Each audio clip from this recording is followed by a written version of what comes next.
ತಿಳಿದಿರೋ ಪ್ರಕಾರ NIDSMT complex ಅದರ ಬಾಡಿಗೆಗಳು ಸುಮಾರು ಬ್ಯಾಲೆನ್ಸ್ ಇದೆ ಅಂತ ಸುಮಾರು 6 ರಿಂದ 8 ತಿಂಗಳ ಹಿಂದೆ ನಗರಸಭೆಯಿಂದ ಬೀಗ ಹಾಕಿಕೊಳ್ಳೋದು ನೀವು ಕಂಡಿದ್ದೀರಾ. ತದನಂತರ ಬಾಡಿಗೆ ಎಲ್ಲ ವಸೂಲಾತಿ ಮಾಡಿ ಎಲ್ಲ ಬಾಡಿಗೆಗಳು ಅಪ್ಡೇಟ್ ಮಾಡಿದ್ದಾರೆ. ಭಾಳಷ್ಟು ಜನರು ಸಾಲ ಸೂಲ ಮಾಡಿದ್ದಾರೆ, ಒಡವೆಗಳು ಗಿರ್ವಿ ಇಕ್ಕಿದ್ದಾರೆ. ನಾನು ಹೇಳ್ತಾರೋಂಥ ಮಾತುಗಳಲ್ಲ, ಇದು ಯಾರಲ್ಲಿ ಓನರ್ಸ್ ಇದ್ದಾರೆ, IDMC ಇದು ಕಾಂಪ್ಲೆಕ್ಸಲ್ಲಿ ಓನರ್ಸ್ ಯಾರಿದ್ದಾರೆ ಅವ್ರು ಹೇಳಿರುವಂಥ ಮಾತು. ಮೊನ್ನೆ ನಮ್ಮ ಜಿಲ್ಲಾಧಿಕಾರಿಗಳು ಸಭೆ ಮಾಡ್ತಾರೆ. ಈಗ ಆ ಬಿಲ್ಡಿಂಗ್ ಡೆಮಾಲಿಷ್ ಮಾಡಬೇಕು, ಆದಷ್ಟು ಬೇಗ ನೀವೆಲ್ಲ ಆ ಅಂಗಡಿಗಳು ಖಾಲಿ ಮಾಡಬೇಕು, ನಾವು ಡೆಮಾಲಿಷ್ ಮಾಡಬೇಕಂತ. ಅಲ್ಲಿ ಪಾಪ ಮಹಿಳೆ ಕಣ್ಣಲ್ಲಿ ನೀರು ಹಾಕ್ಕೊಳ್ತಾರೆ, ಕೇಳ್ಕೊಳ್ತಾರೆ, ನಮಗೆ ಸ್ವಲ್ಪ ಸಮಯಾವಕಾಶ ಕೊಡಿ, ನಾವು ಸಾಲಗಳು ಮಾಡಿದ್ದೀವಿ, ಏಕಾಏಕಿ ಈ ರೀತಿ ಮಾಡಿದ್ರೆ ಕಷ್ಟ ಆಗತ್ತೆ, ಮತ್ತು ಸಾಲವನ್ನು ಮರುಪಾವತಿ ಮಾಡೋಕ್ಕೆ ಭಾಳ ಕಷ್ಟ ಆಗತ್ತೆ, ನಮಗೆ ಅಂಗಡಿಗಳಿರಲ್ಲ, ನಾವು ಬೇರೆ ಕಡೆ ಹೋಗಿಬಿಟ್ಟು ವ್ಯಾಪಾರ ಮಾಡೋಕ್ಕೆ ಆ ವ್ಯಾಪಾರ ಅಷ್ಟು ನಡೆಯೋದಿಲ್ಲ, ದಯವಿಟ್ಟು ಸ್ವಲ್ಪ ಸಮಯಾವಕಾಶ ಕೊಡಿ ಅಂತ ಕೋರ್ತಾರೆ. ಮತ್ತು ಅಲ್ಲಿರುವಂಥ ಸುಮಾರು ಜನರು ಒಂದೊಂದು ರೀತಿಯಲ್ಲಿ ಅವರ ಬಾಧೆಗಳು ಹೇಳ್ಕೊಳ್ತಾರೆ. ಜಿಲ್ಲಾಧಿಕಾರಿಗಳು ಇಲ್ಲ, ನಾನು ಇಲ್ಲಿ ನನ್ನ ಜವಾಬ್ದಾರಿ ಇದೆ, ನಾನು ಅಡ್ಮಿನಿಸ್ಟ್ರೇಟರ್ ಆಗಿದ್ದೀನಿ ನಗರಸಭೆಗೆ, ನಿಮಗೆ ಸಮಯಾವಕಾಶ ಜಾಸ್ತಿ ದಿನ ಕೊಡೋಕ್ಕಾಗಲ್ಲ, ಸ್ವಲ್ಪ ಸಮಯದಲ್ಲಿ ನೀವೆಲ್ಲ ಖಾಲಿ ಮಾಡಬೇಕು ಅಂತ ಹೇಳ್ತಾರೆ. 10 ದಿವಸದಲ್ಲಿ ಅದು ಹೇಳಿದ ನಂತರ ಎಲ್ಲ ಒಪ್ಕೊಳ್ತಾರೆ. ಕೆಲವರು ನೀವು ರೈಟಿಂಗಲ್ಲಿ ಕೊಡಿ ನಮಗೆ, ಈ ಥರ ಮತ್ತೆ ನಮ್ಗೆ ಅಂಗಡಿಗಳು ಕೊಡ್ತೀರಾ ಅಂತ ಹೇಳ್ತಾರೆ. ಕೊಟ್ಟಿದ್ದಾರೋ ಇಲ್ಲೋ ಗೊತ್ತಿಲ್ಲ ನನಗೆ. ಅದಾದ ಮೇಲೆ ಯಾವುದೇ ಕಾರಣಕ್ಕೂ ನಾವು ಬಿಡೋದಿಲ್ಲ, ನಾವು ಡೆಮಾಲಿಷ್ ಮಾಡಬೇಕು, ಖಾಲಿ ಮಾಡಲೇಬೇಕು ಅಂತ ಹೇಳ್ತಾರೆ. ನಾನು ಒಂದು ಹೇಳೋಕ್ಕೆ ಇಷ್ಟಪಡ್ತೀನಿ, ಯಾವುದೋ ಒಂದು ಕೆಲಸ, ಸರ್ಕಾರಿ ಕೆಲಸ ಅಥವಾ ಟೆಂಡರ್ ಮಾಡಬೇಕಾದ್ರೆ, ಒಂದು ಬಿಲ್ಡಿಂಗ್ ಕಟ್ಟಬೇಕಾದ್ರೆ, ಒಂದು ಬಿಲ್ಡಿಂಗ್ ಮೇಲೆ ಒಂದು ಬಿಲ್ಡಿಂಗ್ ಕಟ್ಟಬೇಕಾದ್ರೆ ಫೀಸಿಬಿಲಿಟಿ ರಿಪೋರ್ಟ್ ಬೇಕು.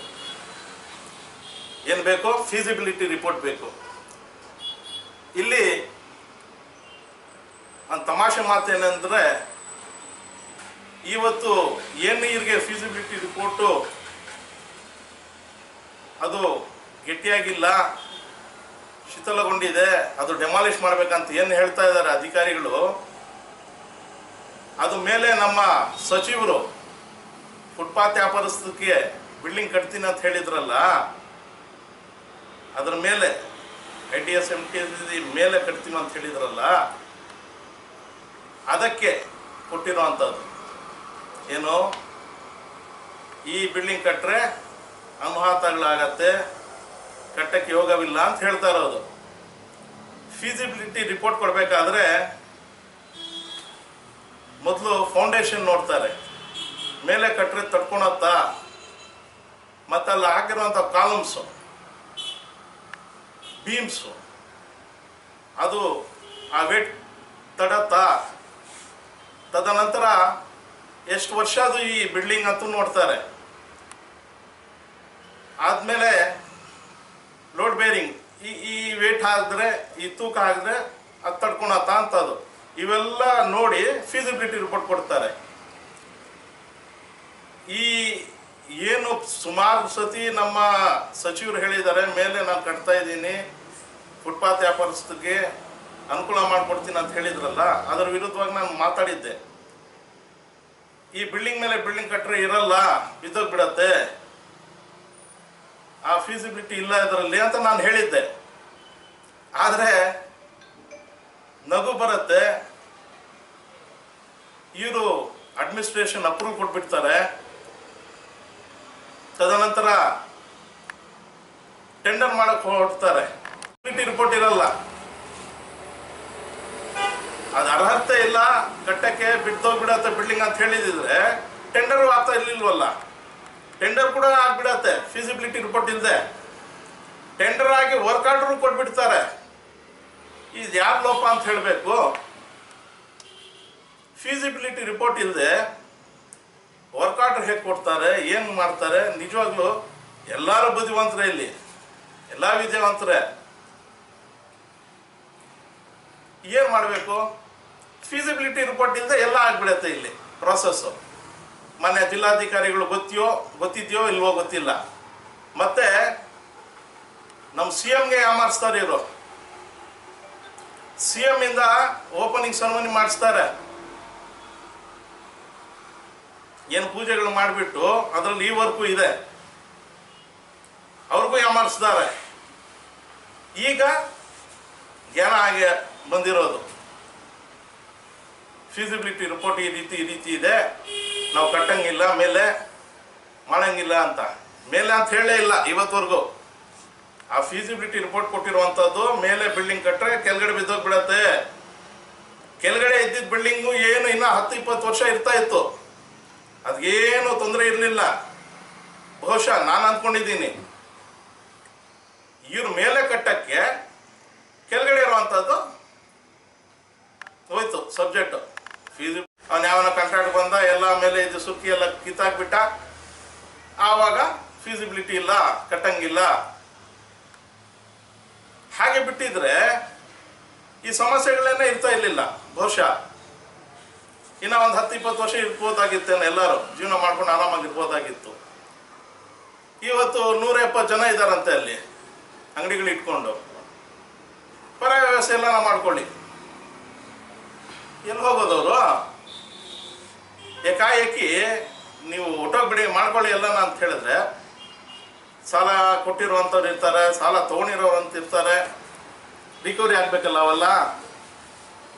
ಅಟ್ಲೀಸ್ಟ್ ಅವ್ರಿಗೆ ನನ್ನ ಮನವಿ, ಜಿಲ್ಲಾಧಿಕಾರಿಗಳಿಗೆ ನನ್ನ ಮನವಿ, ಏನು DCC ಬ್ಯಾಂಕ್ ಇದೆ, ಹೇಗೋ ಅದು ಇಂಡೋರ್ ಸ್ಟೇಡಿಯಂ ಮಾಡಕ್ಕೆ ಕೊಟ್ಟಿದ್ದಾರೆ, ಅಲ್ಲಿರುವಂಥ ಜಾಗ ಕೊಡಲಿ.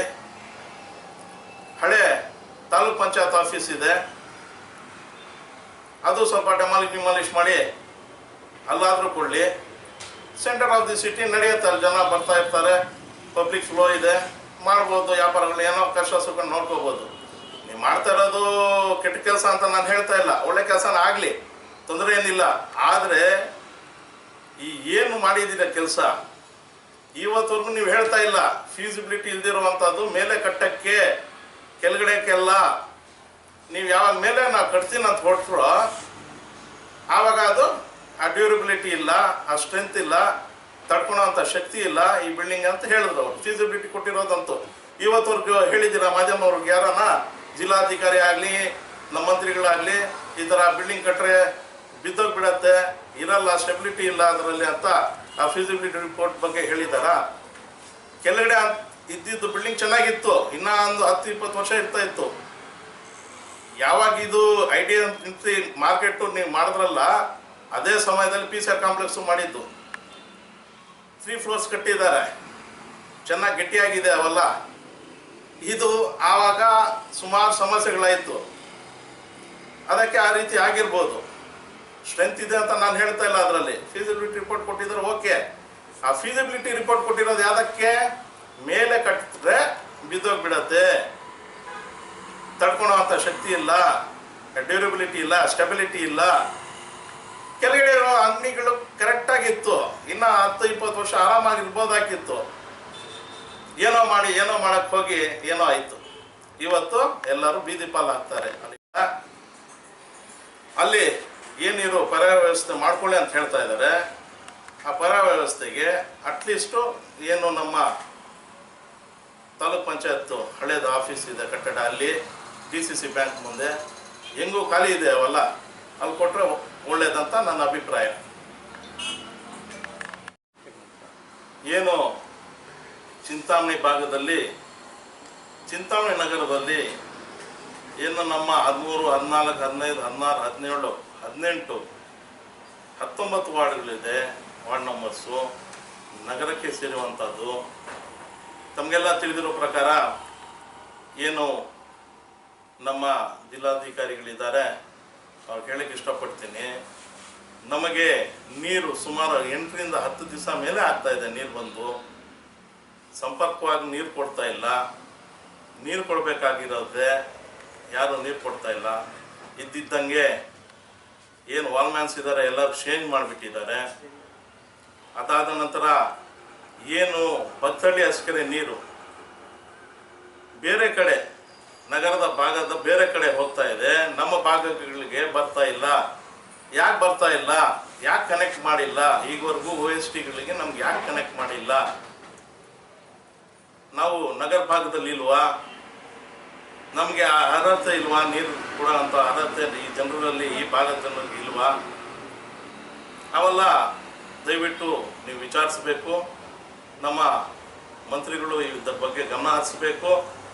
ಏನು ನಮ್ಮ ಮಂತ್ರಿಗಳು 3 ದಿವಸಕ್ಕೆ ಒಂದ್ಸತಿ ನೀರು ಕೊಡೋದು, ಅಷ್ಟು ನೀರಿದೆ ಅಂತ ಹೇಳ್ತಾರೆ. 3 ದಿವಸಕ್ಕಲ್ಲ, 10-12 ದಿವಸ ಆದರೂ ನೀರಿಲ್ಲ. ಬೇಕಾದ್ರೆ ಕೇಳ್ಕೊಳ್ಳಿ, ಎಲ್ಲಿ ಯಾರು ಬೇಕಾದ್ರೂ ಕೇಳ್ಕೊಳ್ಳಿ. 8ರಿಂದ 10 ದಿವಸ ಆಗ್ತಾ ಇದೆ ಒಂದು ಸರ್ದಿ ಬರುವಂಥದ್ದು. ಏನು ಆ ಭಕ್ತಳ್ಳಿ ಅಸ್ಕರ ನೀರಿದೆ, ನಮ್ಮ ಭಾಗಕ್ಕೂ ಕೊಡಿ. ಅದೇ ರೀತಿ ಲೈಟ್ಗಳು, ಅದನ್ನು ನಗು ಬರುತ್ತೆ. ಎಲ್ಲೋ ಕೂತ್ಕೊಂಡು ಒಂದು ಮನೆಯಲ್ಲಿ ಒಬ್ಬ ಮಹಾನುಭಾವರು ಬಂದಿರೋಂಥ ಹೊಸ ಲೈಟ್ಗಳು ಅಲಾಟ್ ಮಾಡ್ತಾರಂತ ಒಂದೊಂದು ಏರಿಯಾಗೆ ಇಷ್ಟು ಅಂತ. ಜಿಲ್ಲಾಧಿಕಾರಿ ಗಮನಕ್ಕೆ ಬಂದಿದೆಯೋ ಇಲ್ವೋ ಗೊತ್ತಿಲ್ಲ. ಅದು ಯಾರ ಸ್ವತ್ತು ಅಂತಾನೂ ಅರ್ಥ ಆಗ್ತಾ ಇಲ್ಲ. ಅದು ನಮ್ಮ ಸ್ವತ್ತು, ನಮ್ಮ ಟ್ಯಾಕ್ಸಿನ ಸ್ವತ್ತು, ನಮ್ಮ ಟ್ಯಾಕ್ಸ್ ದುಡ್ಡಿನಿಂದ ಬಂದಿರುವಂಥದ್ದು. ಯಾರೋ ಕೂತ್ಕೊಂಡು ಎಲ್ಲೋ ಚರ್ಚೆ ಮಾಡಿ ಎಲ್ಲೋ ಅಲಾಟ್ ಮಾಡೋವಂಥದ್ದು, ಅವ್ರು ಲೀಡರ್ಗಳು ಕಳಿಸೋ ಅಂಥದ್ದು, ಲೈಟ್ಗಳು ಹಾಕ್ಸೋವಂಥದ್ದು ಏನಾಗ್ತಾ ಇದೆ? ಇದು ನಗರಸಭೆ ಸ್ವತ್ತ ಅಥವಾ ಬೇರೆ ಅವ್ರದ್ದು ಖಾಸಗಿ ಸ್ವತ್ತ ಅಂತ ಅರ್ಥ ಆಗ್ತಾ ಇಲ್ಲ. ಖಾಸಗಿ ಸ್ವತ್ತಾಗಿದ್ರೆ ಅವ್ರು ಮಾಡ್ಕೊಳ್ಳಿ, ನಮ್ಗೇನು ಅಭ್ಯಂತರ ಇಲ್ಲ.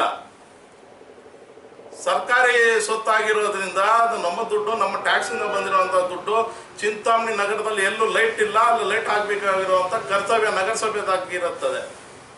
ಯಾರೋ ಹೇಳಿದ ಮಾತುಗಳು ಕೇಳಿಕೊಂಡು, ಯಾರೋ ಲೀಡರ್ ಕಳಿಸ್ಕೊಂಡು ಫೋಟೋಗಳು ತಗೊಂಡು ಬಿಲ್ಡಪ್ಗಳು ಕೊಡುವಂಥದ್ದು, ಲೈಟ್ಗಳು ಅವರು ಅಲಾಟ್ ಮಾಡುವಂಥದ್ದು ಏನು ನಡೀತಾ ಇದೆ ಇಲ್ಲಿ? ಇವೆಲ್ಲ ಆಗಬಾರ್ದು. ದಯವಿಟ್ಟು ಎಲ್ಲಿ ಲೈಟ್ಗಳಿಲ್ಲ, ಲೈಟ್ ಹಾಕಲಿ. ಸುಮಾರು MG ರೋಡ್ ಲೈಟ್ಗಳು ಹೊಟ್ಟೋಗ್ಬಿಟ್ಟಿದೆ. ಚೇಳು ರೋಡಲ್ಲೂ ಲೈಟ್ಗಳಿಲ್ಲ. ಏರಿಯಾಗಳಲ್ಲಿ ಲೈಟ್ ಹಾಕೋಕ್ಕೆ ಮೆಟೀರಿಯಲ್ ಇಲ್ಲ ಅಂತ ಹೇಳ್ತಾರೆ. ನಾನು ಬಾಬು ಅವ್ರಿಗೂ ಮಾತಾಡಿದ್ದೀನಿ, ಮೊನ್ನೆ ಮಾತಾಡಿದ್ದೀನಿ, ಇವತ್ತು ಮಾತಾಡಿದ್ದೀನಿ. ಏನು ಇನ್ಚಾರ್ಜ್ ತೊಗೊಂಡಿದ್ದಾರೆ ಈಗ ಲೈಟಿಂಗ್ದು ಎಲ್ಲ. ಎಲ್ಲ ಲೈಟ್ಗಳು ಹಾಕಲಿ. ಮೆಟೀರಿಯಲ್ ಇದ್ದಿದ್ರೆ ತಗೊಳ್ಳಿ, ಪರ್ಚೇಸ್ ಮಾಡಲಿ. ಕೋಟಿಗಳಿರತ್ತಲ್ಲ ನಗರಸಭೆಯಲ್ಲಿ ಲೈಟ್ ವಿಚಾರಗಳಾಗಿರ್ಬೋದು. ಈಗ ತಮಗೆ ಕೆರೆ ಇದೆ, ನಕ್ಕುಂದಿ ಕೆರೆ ಡೆವಲಪ್ ಮಾಡ್ತಾ ಇದ್ದಾರೆ, ಬೇರೆ ಕೆರೆಗಳೆಲ್ಲ ಡೆವಲಪ್ ಮಾಡ್ತಾ ಇದೆ. ಸಂತೋಷ ಆಗಲಿ, ಡೆವಲಪ್ಮೆಂಟ್ಗೆ ನಾವು ಸದಾ ಇರ್ತೀವಿ. ಆದರೆ ಯಾಕೆ ಗೋಪಸಂದ್ರ ಕೆರೆ ಇವ್ರಿಗೆ ಯಾರಿಗೂ ಕಣ್ಣು ಕಾಣಿಸ್ತಾ ಇಲ್ಲೋ ಗೊತ್ತಿಲ್ಲ. ನಮ್ಮ ಮಂತ್ರಿಗಳಿಗೂ ಯಾಕೆ ಕಾಣಿಸ್ತಾ ಇಲ್ಲ ಅಂತ ಗೊತ್ತಾಗ್ತಾ ಇಲ್ಲ. ಅಥವಾ ನಮ್ಮ ಜಿಲ್ಲಾಧಿಕಾರಿ ಏನಾಗಿದ್ದಾರೆ ಅವ್ರಿಗೆ ಯಾಕೆ ಕಾಣಿಸ್ತಾ ಇಲ್ಲ ಅಂತ ಗೊತ್ತಾಗ್ತಾ ಇಲ್ಲ. ಎಂಟೈರ್ ಗೋಪಸಂದ್ರ ಕೆರೆ ಸುಮಾರು ನೀರು ಸೇರಿ ಅದರಲ್ಲಿ ಏನಾಗಿದೆ ಅಂತ ನಿಮ್ಗೆ ಗೊತ್ತಿದೆ, ನಾನು ಹೇಳೋ ಅವಶ್ಯಕತೆ ಇಲ್ಲ. ಸುಮಾರು ಸತಿ ಹೇಳಿದ್ದೀನಿ ನಾನು. ಕಲುಷಿತ ನೀರಾಗಿದೆ. ಆ ಕಲುಷಿತ ನೀರು ಸೇರಿಕೊಂಡು ಅಲ್ಲಿರುವಂಥ ಸುಮಾರು ಬೋರ್ವೆಲ್ಸ್ ಇದೆ. ಆ ಬೋರ್ವೆಲ್ಲು ರೀಚಾರ್ಜ್ಗಳಾಗ್ತಾ ಇರುತ್ತೆ. ಆ ನೀರೆಲ್ಲ ಆ ಕೆರೆ ಡೆವಲಪ್ಮೆಂಟ್ ಮಾಡಿ, ಅದರಲ್ಲಿ ಬೋಟಿಂಗ್ ಮಾಡಿ, ನಮಗೂ ಅಟ್ಲೀಸ್ಟ್ ವಾಕ್ ಮಾಡೋಕ್ಕೆ ಅಲ್ಲಿ ಪಾರ್ಕ್ ಅಂತದ್ದು ಮಾಡಿ, ಈಗ ನೆಕ್ಕುಂದಿ ಕೆರೆ ಆ ಕಡೆ ಎಲ್ಲ ಮಾಡ್ತಾ ಇದ್ದಾರಂತೆ. ಈ ಭಾಗ ಜನರು ಏನು ನನ್ನ ಅರ್ಥನೇ ಆಗ್ತಾಯಿಲ್ಲ. ಈ ನಾವು ಚಿಂತಾಮಣಿ ಮ್ಯಾಪಲ್ಲಿ ಇದ್ದೀವಿ ಇಲ್ವೋ ಗೊತ್ತಾಗ್ತಾ ಇಲ್ಲ, ಅಥವಾ ನಾವು ಮತಗಳು ಹಾಕಿದ್ದೀವಿ ಇಲ್ವೋ ಈ ಭಾಗದ ಜನರು ನಮ್ಗೆ ಗೊತ್ತಾಗ್ತಾ ಇಲ್ಲ. ಯಾಕೆ ಈ ಶಿಕ್ಷೆ ಕೊಡ್ತಾ ಇದ್ದಾರೆ? ಸೊನ್ಶೆಟ್ಟಿಗಳಲ್ಲಿ ಅಲ್ಲಿರುವಂಥ ಸ್ಮಶಾನ ಜಾಗ ಇಲ್ಲ, ಉಣ್ಣಕ್ಕೆ ಜಾಗ ಇಲ್ಲ, ಒಬ್ಬರ ಮೇಲೆ ಒಬ್ಬರು ಹಾಕ್ತಾ ಇದ್ದಾರೆ. ಅದು ಸ್ಯಾಂಕ್ಷನ್ ಮಾಡಿಕೊಡಿ ಅಂತ ಕೇಳ್ಕೊಂಡೆ, ಅದೂ ಆಗ್ತಾ ಇಲ್ಲ. ನಮ್ಮ ಕಬ್ರಸ್ತಾನ್ಗೆಲ್ಲ ಒಂದು ಸ್ವಲ್ಪ ಜಾಗ ಕೊಡಿ ಅಂತ ಕೇಳಿದೆ, ಅದೂ ಆಗ್ತಾ ಇಲ್ಲ. ಶಾದಿ ಮಹಲ್ ಕಟ್ಕೊಡಿ ಅಂತ ಹೇಳಿದೆ, ಅದನ್ನು ಹಾಕಿಲ್ಲ, 3 ವರ್ಷ ಆಗೋಯ್ತು. 3 ವರ್ಷದಿಂದ ಗೋಪ್ಸಂದ್ರ ಕೆರೆನೂ ಡೆವಲಪ್ ಆಗಿಲ್ಲ. ಸುಂಶೆಟ್ಟಳ್ಳಿ ಏನು ಸ್ಮಶಾನ ಇದೆ ಅದಕ್ಕೂ ಜಾಗ ಕೊಟ್ಟಿಲ್ಲ, ನಮಗೂ ಜಾಗ ಕೊಟ್ಟಿಲ್ಲ. ಏನು ಮಾಡ್ತಾ ಇದ್ದೀರಾ? ಇನ್ನು ಎಲ್ಲ ಪೂರ್ತಿ ಟರ್ಮ್ ಆಗಿಬಿಟ್ರೆ ಆಗತ್ತೇನೋ ಬಹುಶಃ.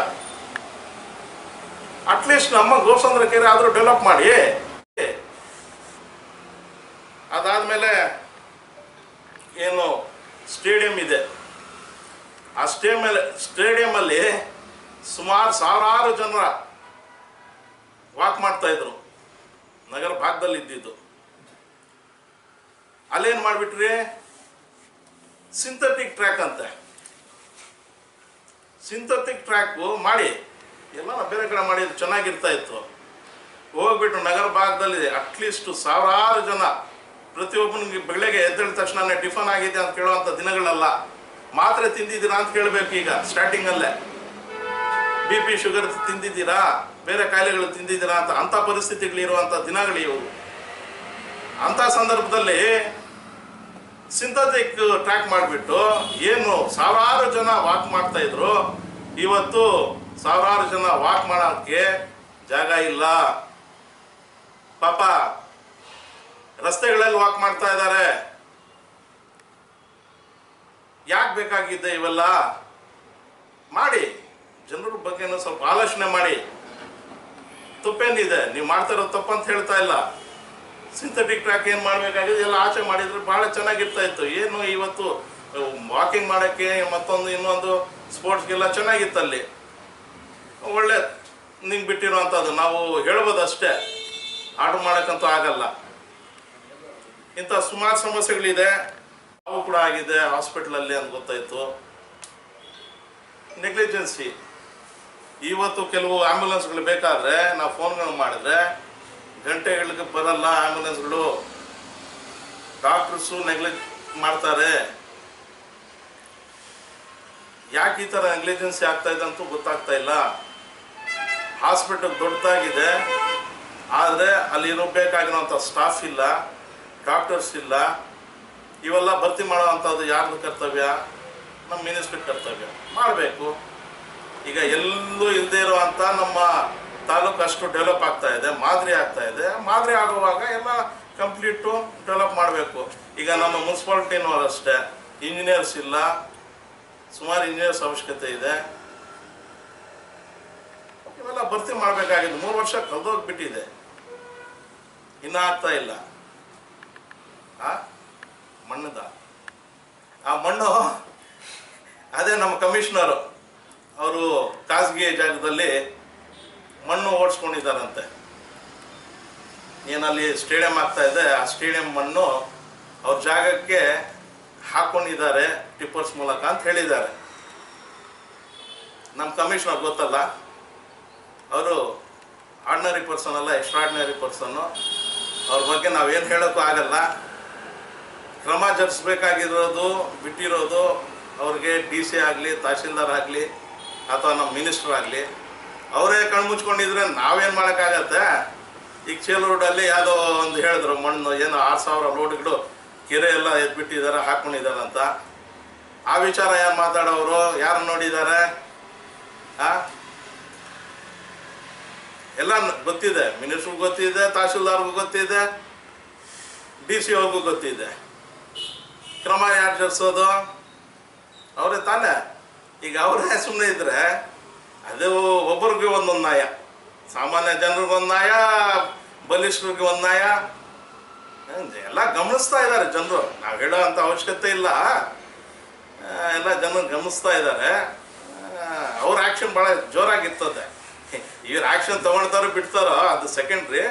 ಆದರೆ ಜನರು ಇದ್ದಾರಲ್ಲ, ಪಬ್ಲಿಕ್ಕು, ಏನು ಮತದಾರ ಪ್ರಭುಗಳು ಇದ್ದಾರಲ್ಲ, ಅವ್ರ ಆ್ಯಕ್ಷನ್ ಅಂತೂ ರಿಯಾಕ್ಷನ್ ಆಗಿಬಿಡತ್ತೆ. ಅವ್ರ ಆ್ಯಕ್ಷನ್ ತೊಗೊಂಡ್ರೆ ಏನು ನಡೀತಾ ಇದೆ? ಎಲ್ಲ ಗಮನಕ್ಕೆ ಬಂದು ಪ್ರತಿಭಟನೆಗಳು ಮಾಡ್ತಾರೆ. ಈ ಥರ ಮಣ್ಣುಗಳೆಲ್ಲ ಓಡಿಸ್ಕೊಂಡಿದ್ದಾರೆ. ಈ ಥರ ಖಾಸಗಿ ಜಾಗದಲ್ಲೆಲ್ಲ ಅಂತ ಹೇಳಿದ್ರೇನು ಸುಮ್ಮನೆ ಇರ್ತಾರೆ ನೋಡ್ಕೊಂಡು ಅಂತ ಹೇಳಿದ್ರೆ ಎಲ್ಲದಕ್ಕೆ ಸುಮ್ಮನೆ ಇರಬೇಕು. ಬೇರೆಯವರು ಪಾಪ ಬಡವರು, ರೈತರುಗಳು, ಇನ್ನೊಬ್ರು ಮತ್ತೊಬ್ಬರು ಮಾಡಿದ್ರು ಸುಮ್ಮನೆ ಇರಬೇಕು. ಯಾಕಂದರೆ ಇವ್ರ ಮೇಲೆ ಆ್ಯಕ್ಷನ್ ತೊಗೊಳದೇ ಇರುವಾಗ ಅವ್ರ ಮೇಲೆ ಆ್ಯಕ್ಷನ್ ಆಗಬಾರ್ದು. ಅವ್ರ ಮೇಲೆ ಆ್ಯಕ್ಷನ್ ಆಗಿದ್ರೆ ಅದು ಒಂದು ಕೆಟ್ಟ ಸಂದೇಶ ಹೋಗುತ್ತೆ, ತಪ್ಪು ಸಂದೇಶನೂ ಹೋಗುತ್ತೆ. ಅವೆಲ್ಲ ಆಗಬಾರ್ದು. ನಮ್ಮ ಕಮಿಷನರು ಮಾಡಿದ್ದಾರೆ ಅಂತ ಹೇಳ್ತಾ ಇದ್ದಾರೆ. ಅದು ನನಗೆ ಗೊತ್ತಿಲ್ಲ, ಅದರ ಬಗ್ಗೆ ನನಗೆ ಮಾಹಿತಿ ಇಲ್ಲ ಸರಿಯಾಗಿ. ಅಕಸ್ಮಾತ್ ಆಗಿದ್ರೆ ಅದು ಸರಿ ಮಾಡಬೇಕಾಗಿರುವಂಥ ಜವಾಬ್ದಾರಿ ನಮ್ಮ ಮಿನಿಸ್ಟ್ರಿಗೆ ಇರ್ತದೆ, ಅವರೇ ಕ್ರಮ ಜರುಗಿಸ್ಬೇಕಷ್ಟೆ. ತಮಗೆಲ್ಲ ತಿಳಿದಿರೋ ಪ್ರಕಾರ ಪ್ರತಿಯೊಂದೂ ಫುಟ್ಪಾತ್ ತೆರವಾಗಿರಲಿ ಅಥವಾ ಆಜಾದ್ ಚೌಕದಲ್ಲಿ ಏನು ರಥ ಇತ್ತು ಅದಾಗಲಿ ಅಥವಾ ಏನು ಡಾಕ್ಟರ್ BR ಅಂಬೇಡ್ಕರ್ ಸಾಹೇಬ್ರದ್ದು ಪುತ್ಲಿ ಆಗಲಿ, ಇಂಥ ಸುಮಾರು IDSMT ಮಾರ್ಕೆಟಲ್ಲಿ ಅಂಗಡಿಗಳು ತೆರವಾಗಲಿ, ಬೆಳಗಿನ ಜಾವ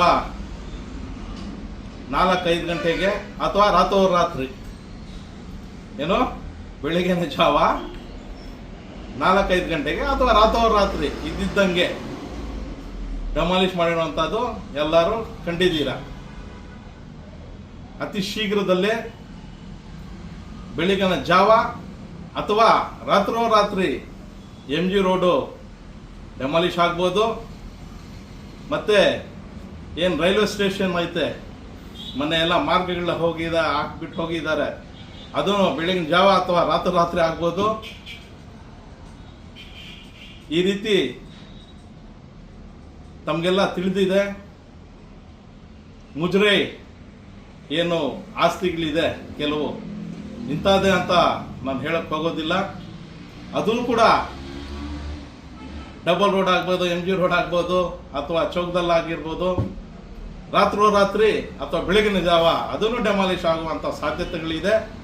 ಅದರಿಂದ ತಾವೆಲ್ಲ ಅಕಸ್ಮಾತು ಜಾಸ್ತಿ ಬಂಡವಾಳ ಹಾಕಿಬಿಟ್ಟು ಅದಕ್ಕೆ ರಿಪೇರಿ ಮಾಡುವಂಥದ್ದಾಗಲಿ, ರಿನೋವೇಷನ್ ಮಾಡೋ ವರ್ಕ್ಸ್ ಆಗಲಿ ಏನು ಮಾಡೋಕ್ಕೆ ಹೋಗ್ಬೇಡ್ರಿ. ಯಾವ ಸಮಯದಲ್ಲಿ ಏನು ಬೇಕಾದರೂ ಚಿಂತನೆಯಲ್ಲಾಗತ್ತೆ ಅಂತ ಹೇಳೋಕ್ಕೆ ಇಷ್ಟಪಡ್ತೀನಿ. ಜೈ ಹಿಂದ್.